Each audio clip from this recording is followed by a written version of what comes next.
How you doing, Brian? Hey, Nick, I'm good. How about yourself? I'm not doing too bad. We just had a great conversation with Rozelle. Yeah, we went a little bit deeper into the technical than we often do, I should say. But that's good because we covered some territory that I think is really critical for leaders in any variety of fields, and that's what the importance of things like quality control, configuration management, and project management actually mean to staying consistent with your delivery. No, exactly. And right now, everything agile or Scrum is super popular, right? And it's popular even outside of the software world, to the point where you see design thinking popping up places where you don't normally see it. You're seeing people doing sprints with different things, and some of the tech tools were pretty popular, like Trello with the sprint board kind of doing done Sure. working. That's like super popular. So it was kind of cool to drive in and get a little nerdy conversation on some agile methods and quality. It was. And our guest, Rozelle, he's got about 25 years experience doing that and has come up through really from the bottom ranks all the way up through the director level and has worked for some pretty sizable companies along the way. So part of what I appreciated about his approach in the conversation was he shared a lot of anecdotes and had a lot of key insights that are areas that you and I tend to touch on, that we qualify the essential skills, right? Others might call the soft skills, but things as important as communication and being able to convey a vision to all of the folks who are making up the working parts of what your delivery is all about. Yeah, no, that's a great point. The first 10 minutes of our conversation probably were nothing technical based whatsoever. So with that, I guess that's a good point. Let's just let the listeners get on with the show. All right, let's do it.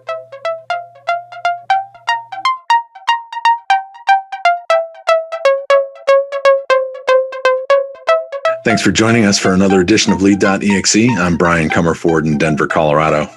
And I'm Nick Lozano in Washington, D.C.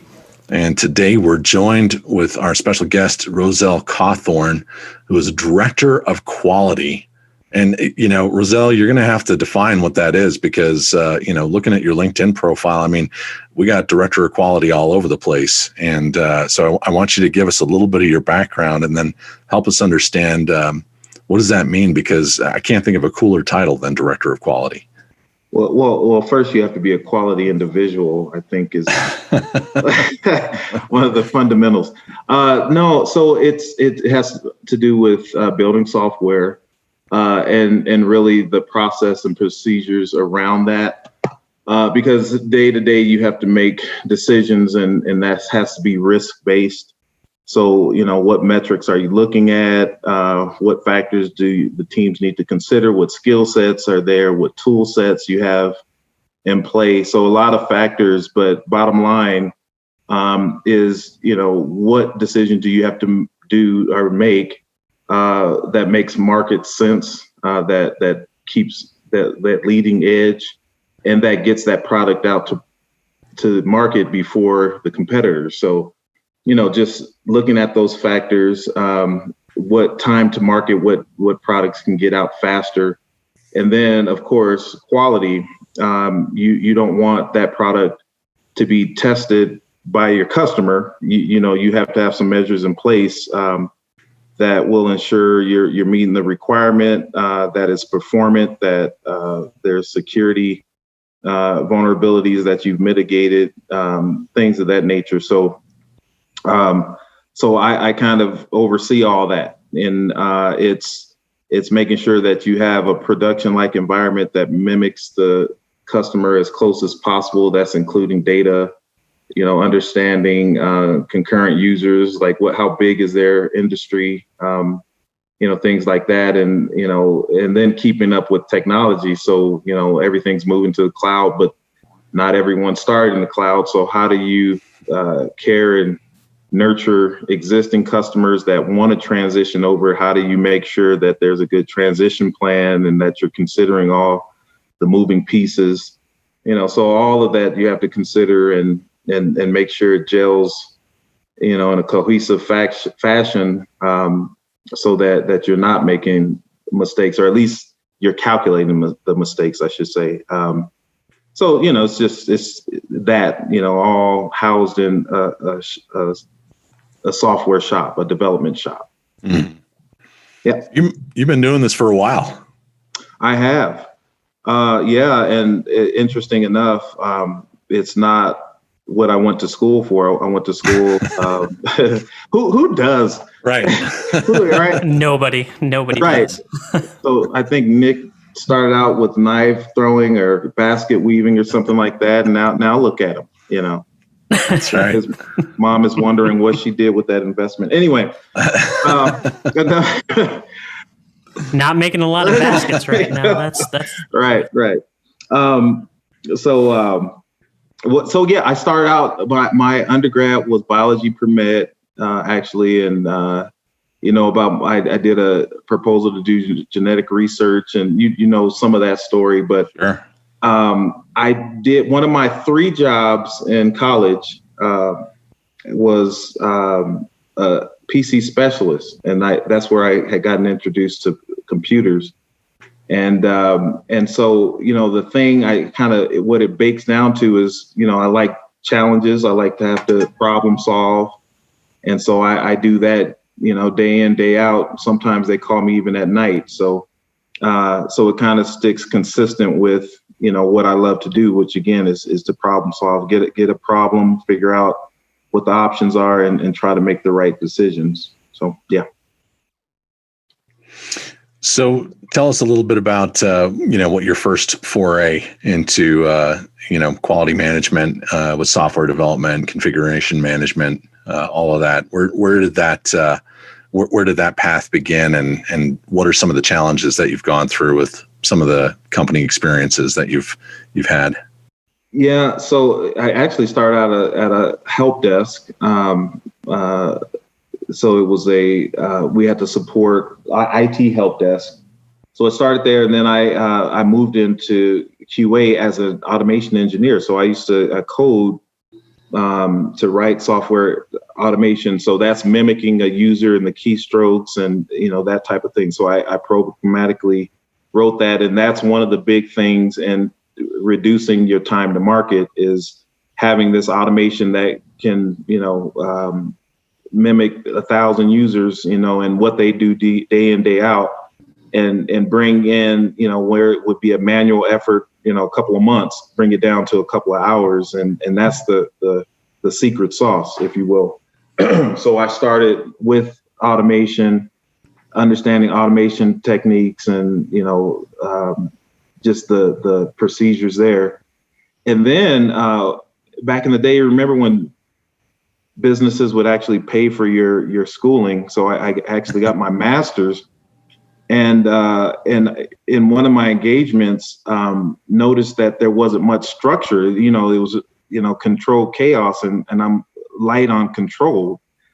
And so I had to start using those skills that I picked up in my master's degree, which was in my MBA. And I actually started managing that project and bringing some cohesiveness and structure there. So that's kind of where I started out with my management piece of things, and bringing the two worlds of automation, from a technical standpoint, understanding, what goes on under the hood. And then my management skills was a good blend, because I think one of the challenges is, a lot of times you to be able to communicate to a tech person in language they can understand, and then translate that to the business can be challenging. And so being a conduit between the two, I think, and being able to communicate effectively, I think that's what has helped me be successful. The challenges I found is, a lot of times leaders want to do everything themselves. And what that does is creates a dynamic where you hire the most talented people, but you don't give enough of the reins over for them to take ownership of what they need to do and what they know to do to be right. So, culturally, it causes gridlock because you're single threaded on this one person who's the manager who want to do it all. And so I've learned that dynamic of, being able to cast enough of the vision, but then trusting the talent that you have in-house to do the job that you have hired them to do, and giving them enough rein and having effective checkpoints to where, again, you can have a touch point on the vision to make sure the work is aligned to that, but also giving them safety to where if there is a mistake, it's more about, okay, what can we do differently moving forward? And that builds your people. That's what you want to do. You've heard the term of working yourself out of a job. Sure. You want to free yourself up because of what a lot of leaders do. They're so far down the weeds that they're not high enough to see where you're going. And sometimes you need those cues to be able to course correct and adjust to go in the right direction. But if you're too far down, you can't. You're not looking up enough to guide the ship, and then you're not building a strong enough force to be empowered to make some decisions. And I think it's a big thing. There's a big word. I think empowerment of your people. That's key in creating that culture. You want to empower your people to know that you trust them and that you have given them enough leeway to make mistakes. There, of course, it's calculated mistakes, but how do you grow if you don't make a few mistakes to where next time that comes up, you have experience to apply that practical knowledge and make the right decision or incorporate that in the decision you're making. So, I think there's a lot of nuances in being a leader. It's not just a title, but it's understanding the dynamic of people and understanding how they work and how to motivate them in the right way. And I think in one of the books we will talk about a little later is that being a motive by being a leader to want to see your people grow. That's one of the things I think is a big push for me. If the people that work for me a year from now haven't grown and aren't empowered to where I see them making calculated decisions with confidence, then I feel me as a leader, I need to course correct. I need to do something differently. Why aren't my folks making decisions that they should be able to make? Is it because I haven't communicated the vision with a certain level of clarity? Is there not enough safety to where they feel if I take a risk by making a mistake, that the wrath of whoever would come crashing down on me? Is it something within the culture? Is it something in what I'm not communicating? So it's a good reflection on my leadership style if I'm not seeing the growth from my folks that is important for them, their career and the organization as a whole. Well, you covered a lot of territory there. And I know some of what you said is music to Nick's ears and mine, because a lot of these themes are things that we've talked about at length. Okay. Well, I'm not off in the weeds somewhere. Oh, no. No, you're not. I think we cover a lot of those things. And I think you brought up a good point there initially when you're just talking about the first step of leaders. You hire people and you need to trust them, right? You have to trust them, yeah. And we're so used to that, some people are used to that old school mentality where it's like, I'm the boss, you need to trust me. Yeah, I don't give trust, you have to earn it. You have to earn my respect. When you hire people to do a job, right? So let them do it, right? Absolutely. Trust but verify. Trust them until they give you a reason not to trust them. And because micromanaging doesn't work on any level. Counterproductive. Yeah. Exactly. And you saying trust was just like music to my ears. And I've said it so many times on this podcast. It's like you need to trust your people to do the job that you hired them to do. And then you don't have to row the boat or steer it. You just got to make sure it's heading the right direction. Sure. That's all, that's what a lot of leadership is. It's just relationship building, right? And trust. and people building, right? I mean, if there are areas of weakness, I think, one of the motives should be, how do I build my people up in the areas that are weak? So one, I think, is awareness, but actually having a plan to build them up and moving them in the right direction and giving them, feedback to course correct, I think is a important role of a leader. Yeah, I like that you brought up talent development or succession planning. Mm-hmm. I feel like a lot of times leaders don't think about that, right? They worry about the junior leader behind them that's coming up getting too much knowledge and then, probably overtaking them. Right. When really you should be grooming somebody to take your job over, Absolutely. Right? That's what you should be doing.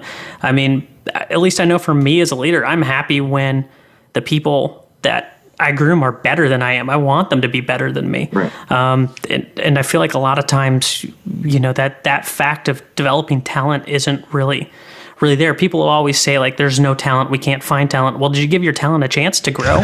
Did you ask them what their aspirations are? Right. Career-wise? Did you help them become better people than they are now? Mm-hmm. It's one of those things that us as leaders, we have the responsibility to the organization, but then we also have the responsibility to the people that we're leading to help bring them up higher than where they are now. Right. Agreed. 100%. Yeah. I would add to that, part of the objection that I've heard from different folks who ascend to management roles, and again, keeping clear distinction between the idea of, managers being leaders. Certainly there are leaders who are managers, but it's not. Well, Brian, you got to be able to do both, right? You have to be able to do both, but you lead people and manage resources, right? Yes, not everyone always finds themselves in that place, despite what their title may tell others. Right. But one of those objections that I've heard pretty consistently is that when, as you say, Rozelle, you work yourself out of a job, right? Mm-hmm. Because of the leadership opportunities that you're providing to those who are following you, then of course, there's fear that means you're no longer in a position to ascend or add value to the organization that you're in. Right. To that point, I tend to say you're probably in the wrong organization if that's actually a fear factor for you. Right. Agreed. Right. Yeah. Right. If you're surrounded by other people who are true leaders, that should be something that's recognized, is that you're helping to elevate all of those that are in your workforce. And as the saying goes, right, a rising tide lifts all boats. Right. If that's not what's happening, then you're probably in the wrong organization to begin with. You're in the wrong boat. You need to right.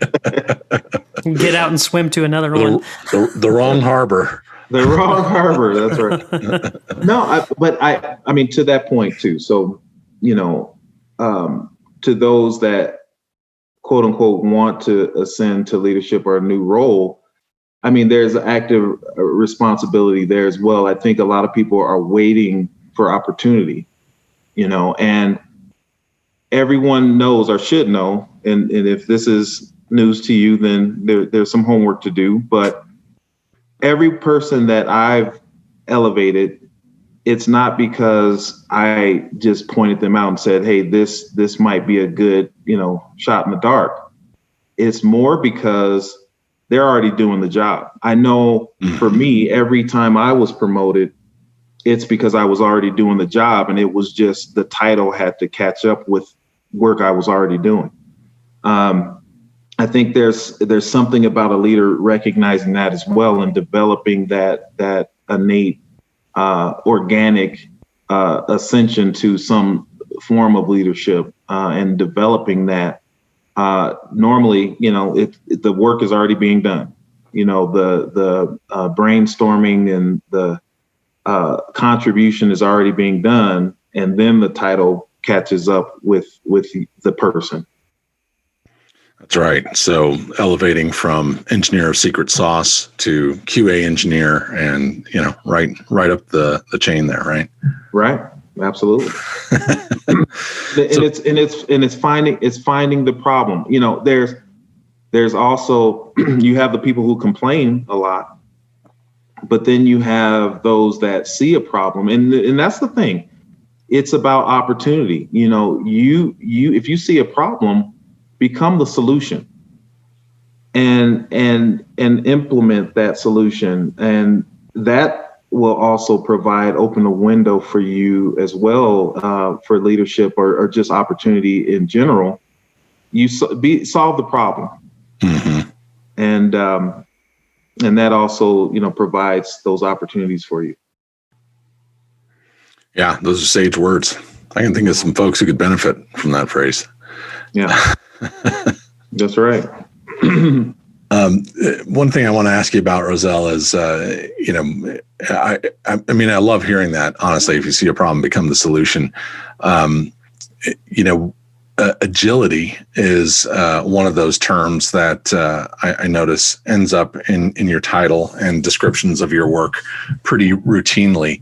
And it's another of those terms that, in my experience, I've found to have a bit of buzz factor to it, right? A lot of folks feel like they've got to figure out, how do we squeeze that in somewhere?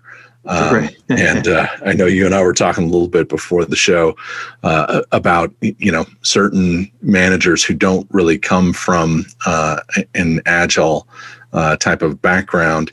Once they learn a little bit about it, they're like, okay, well, we're just going to appoint someone Scrum Master. There it is. Now we're agile. But there's a lot more. There's a lot more to it than that. Walk us through what that means to you from both a management and a software development perspective, if you could. Yeah. So, I think, big picture is being able to receive and have your pulse on market cues. So trends happen. A lot of times you have a backlog that, you've developed 6 months ago, and I think, your organization being able to respond to what the market is telling you is important. And having tools, and levers to be able to adjust is something you want your organization to be able to do. And so, building practices where you can do that. So you have your product backlog that you groomed, 6 months ago.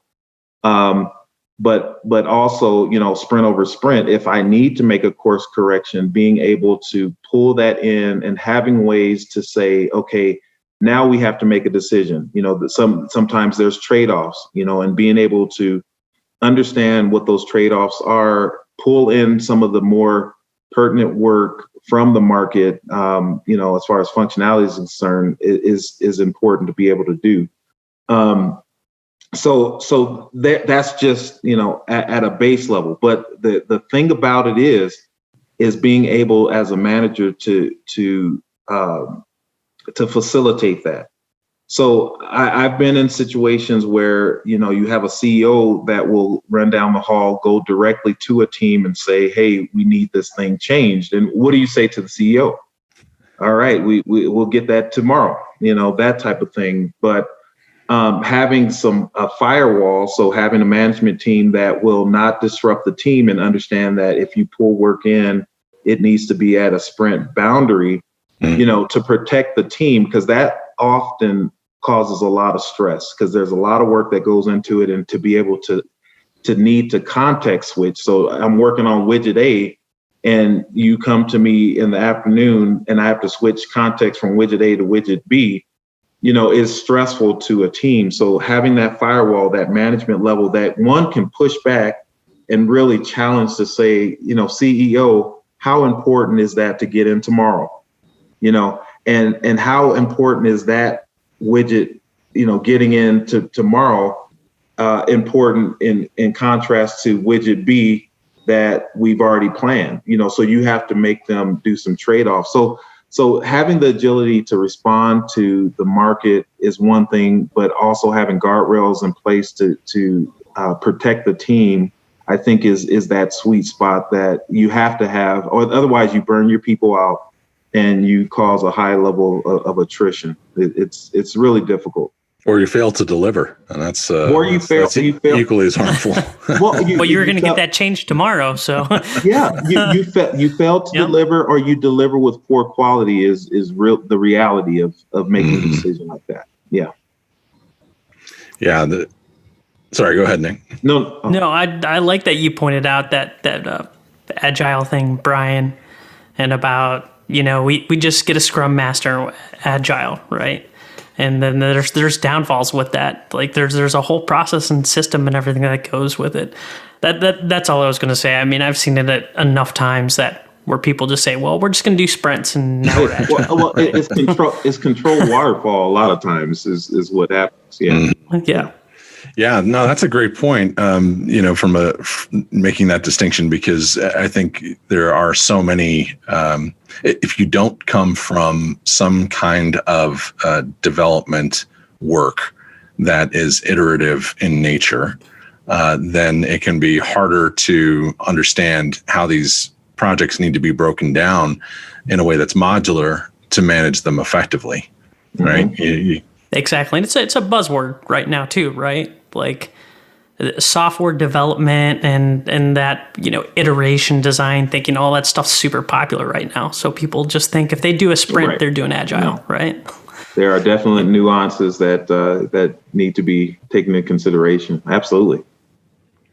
Yeah. So one of those nuances that I think about, is sizing. I don't know how much that's factored into some of the work that you do, but, in my background in agile software development, that's one that has always been important to me. And in fact, I still have a Scrum sizing deck of cards, right? The card deck. Yeah. You can pass out to your team and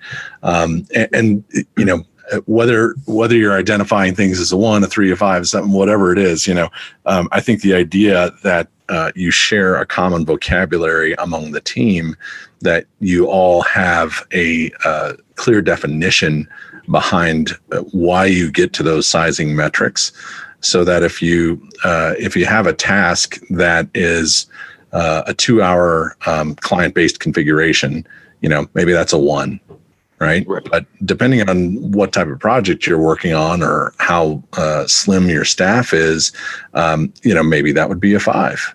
Right. So making sure that everyone's on the same page in terms of how they're sizing the work so that you can determine what's going into a sprint at any given time.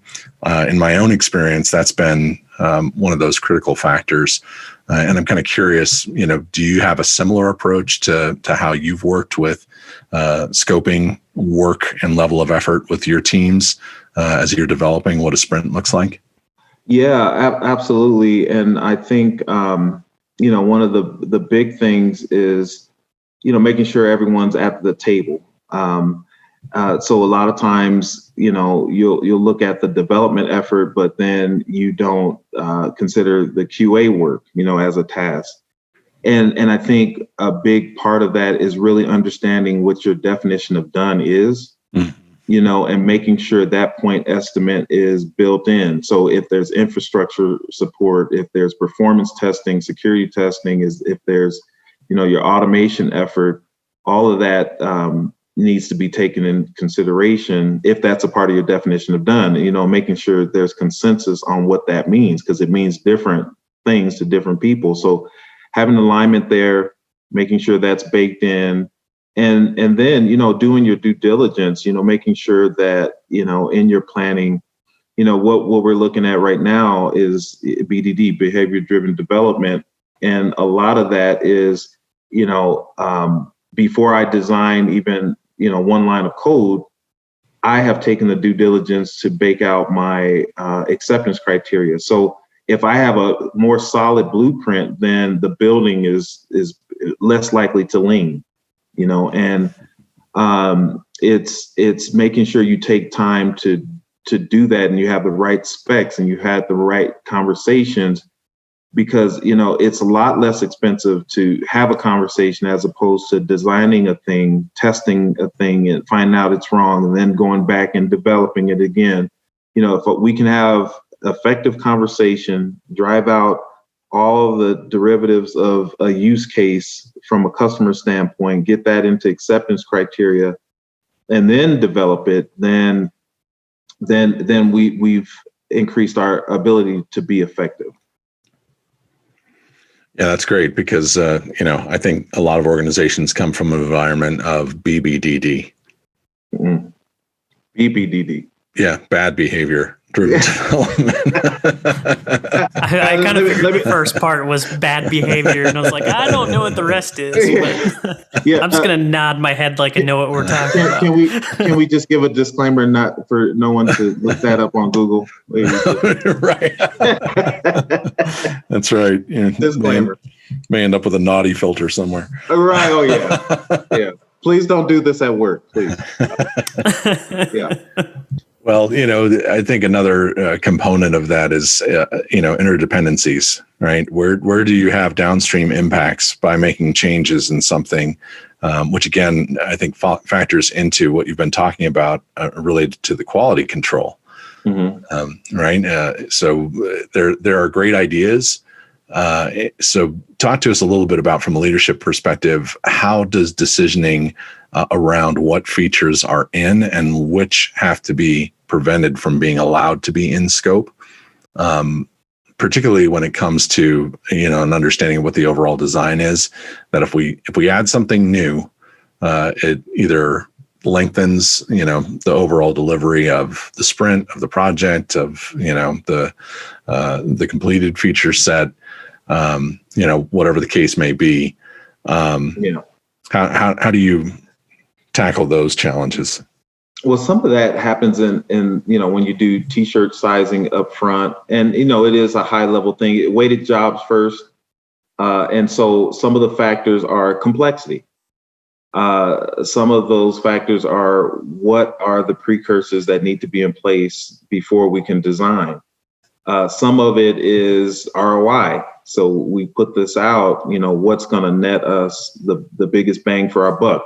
How many customers can actually benefit from whatever it is, widget A we're going to put into production? So, all of these have a number. That's why it's called weighted. So these numbers come up and they're, independent of each other. But at the end of the exercise, you add all the numbers up, and then you go to the next, proposed item. You do the same thing. And, at the end of 20 items, the numbers that, kind of gravitate to the top are the things that add the most value, has the lowest complexity, can get to the market faster, those types of things. And then, so it's not emotional at that point. You know how that goes. This is my favorite project. I came up with it. It's my baby, but if your baby is a 2, and we're going from, the highest value wins, and then there's other things that are 20, then, it's no longer about, you defending your fiefdom. It's more about what adds the most value to the business, and you go from that. So it takes the emotion out, and now we're dealing with facts and numbers. So yeah, that's how that's done in practice these days. So you started in the help desk, which I feel like anybody who's worked in IT has done that at some point. Yeah. It's very humbling. It's a very humbling experience. You'll deal with end users who, can't get their computer on because they haven't plugged it in. I mean, we've seen it all. We've all had that end user, right? Yeah. So how much of coming up is just honing your communication skills as you go to that next level? Yeah, that's what it's about. It's so I think that helped me in that, you have to listen and understand and be able to process what the problem is. And a lot of times in the meetings that I'm in that I facilitate, I have to just focus the meeting on what is the problem statement. What are we solving for in this space and time, this 30-minute block? We only have this amount of time, but let's be laser focused on the objective we want to walk out of this room with. And so focusing on the problem, being able to hear what the problem is, and then effectively address that problem. And then really at the end of a meeting, say, have we addressed the problem, with a level of confidence, being able to understand has really helped me in facilitating meetings and being able to come up with the solution, really answering the question or the problem that's at hand, I think has been invaluable to me. And the help desk, it can start out any any amount of ways, but then, being able to synthesize it to really what are you asking about? Marriage has a way of doing that too, but that's a whole nother segment. That's a different podcast. That's a whole different podcast. Yeah, as a matter of fact, can you just erase that? Yeah, who edits? Anyway. Well, not Brian. Brian doesn't edit. Brian does that. Okay, I'll slip you a 20. Anyway, going back to what was the problem? Oh, we were talking about problems. Okay, so I think that that really helps, and then being able to communicate. And communication at varying levels. So you have executive level where you really have to talk about the ROI and understanding, what problem you're solving for, and then the solution and map, create a silver thread through all of them, because your solution has to then tie back to the ROI and why we need to invest the capital in the first place to someone on the floor, being able to have communication to say, this is the big why. And this is why we're doing, this effort, so they can really get behind the vision. Being able to communicate effectively at all levels has been, I think, very valuable to my career. I like that. The help desk is a good starting place for that, right? Because I agree. Oftentimes you're dealing with people who aren't technical, and you have to direct them in technical things. Mm-hmm. And then you do that as you move up in the levels, but it's more, the degree of difficulty is much more higher. It's like how a system operates or like a user profiles or something like that. But you're still tapping into that knowledge of bridging that gap, like you said, between the technical and the business units, right. Being that bridge that connects the two. Yeah. And, speaking of quality, I think it's also the quality of the questions that you're asking. Exactly. Part of what I heard you say, Rozelle, is that, understanding the problem statement, right? Right. Knowing your why, these are things that are key components and are oftentimes overlooked. So even from other senior leaders, right? Absolutely. And so I think the quality of the questions that you're asking through your analysis is also one of those key components that I'm hearing you speak to. Absolutely. That's absolutely correct. And then the level, I think, understanding the level of who you're talking to frame it in a way that adds value to what they're really asking. So understanding a person's objective, if you're talking at the executive level, they're asking a different question. And it may be the same question, but the substance of what they're asking for is different based on, what level you're interacting with as well. So understanding that dynamic is important. I like how you framed that. And going through your profile, I saw you were in the National Guard for a while, the Army. I don't know if you're familiar with Jocko Willink at all. Former Navy SEAL, pretty popular guy, has a popular podcast, but he always talks about this decentralized command, right? And giving your commanders intent. Yeah. And he's like, everyone from the top up all the way down needs to know what the overall mission is and how they contribute to the success of that mission. And it's things like this. If you can thread that needle, then you can get buy-in much easier at every level. But they have to understand why they're doing what they're doing. Right.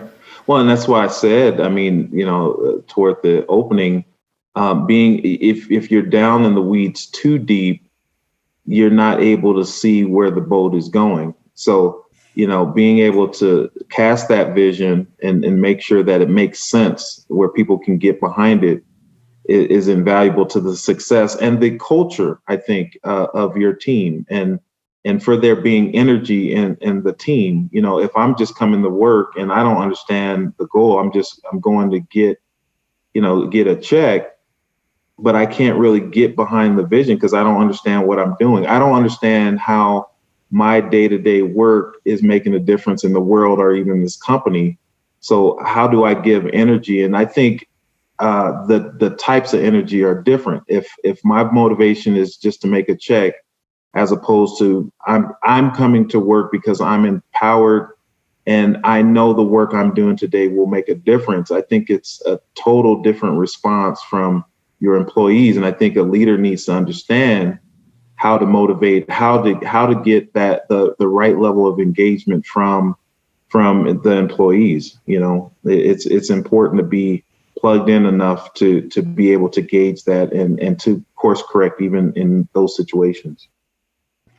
Yeah, that's well said. And it's more than just doing a quarterly PowerPoint presentation, about your corporate numbers, right? Yeah, absolutely. Absolutely.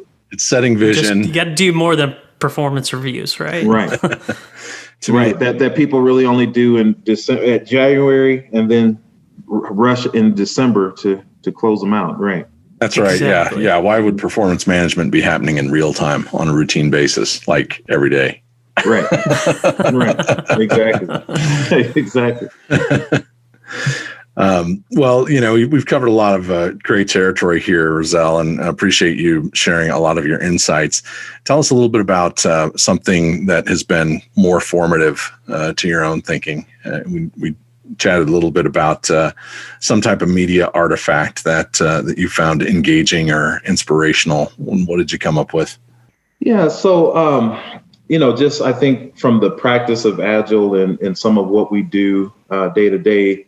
There's a book called The Lean Startup, but I think very pertinent to the conversations we've had. There's a book called The Motive, and it kind of talks about depending on the motive of the leader and how it impacts their employees differently. If I'm in just to get my platinum parachute. It may come across differently in how I manage and how I'm engaged with my employees. If I understand the impact a leader has on an employee, and I know that, one, I can affect their work, but, I can also affect their lives, I'm going to respond and be engaged in a different way. And so, I think we can gauge the response of our employees, and then we can also, line that up with our motive. And if we're not getting the right results, then maybe we need to look at our motive, and adjust our motive behind being there and our responsibility, I'll say, but our opportunity or privilege to be able to impact someone's life in a meaningful way. I think if we look at that, engage that based on how our employees are responding, are engaging with us, then that's information where we can adjust accordingly. I think that's something we all should look at. What is our motive? What is our motive for being in the organizations we're in? What's our motive in our daily lives? And, even with our children, our family, we can kind of use that as a gauge to course correct, and make ourselves a better human being, overall. That's great. And tell us a little bit about the first one that you mentioned. You said the Lean Startup. The Lean Startup is just, it just kind of talks through, today's entrepreneur, like continuous innovation. So being able to be agile, being able to innovate in a time frame that's responsive to the market, and that makes your business ultimately successful because you can adjust. So yeah, I like that idea because a lot of startups now seem like it's a race to the most users and to beat the other competitor before who runs out of money first, right? That's what they seem like now. So I like the idea of that book. Yeah. Because there's some startups I see their valuations and I'm like, they don't make any money. So why are they worth that much money? It's ridiculous. But the markets love tech companies right now. Yeah, absolutely. Well, Rozelle, thanks for joining us today. Tell us a little bit about where folks can find you if they're trying to track you down. I'm on LinkedIn. I check that pretty regularly. So that's one way to reach out to me. I think that's probably the best way, or email, but I would try LinkedIn first. So Rozelle Cawthorn. I'm the only Rozelle this side of the Mississippi. So.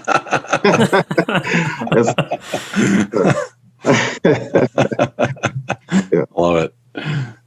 All right. Well, thanks for joining us. We'll be sure to put that all. We'll be sure to put that all in the show notes too. Okay, perfect. So if anyone's listening and wants to grab it, it'll be right there for them. That's right. You're right. No, yeah, absolutely. And if there are any questions, I'm more than happy to field or talks like this. I'm open to continuing the conversation. So yeah, just reach out. Awesome. Thanks for taking the time and joining us today. Thank you. Absolutely. Thank you for the time. It's been great chatting. I know there were some other things we want to talk to, so it just sounds like there'll just be a part 2. Absolutely. Love it. Definitely. Appreciate it. Absolutely. Well, thank you for your time. Have a great weekend. It's Thanksgiving is close, so you probably have to hunt your turkey, Brian. I'm sure I saw your musket in the background. That's right. Yeah. So good luck with that. Thank you. All right. Take care. All right. Thank you. No problem. Bye-bye.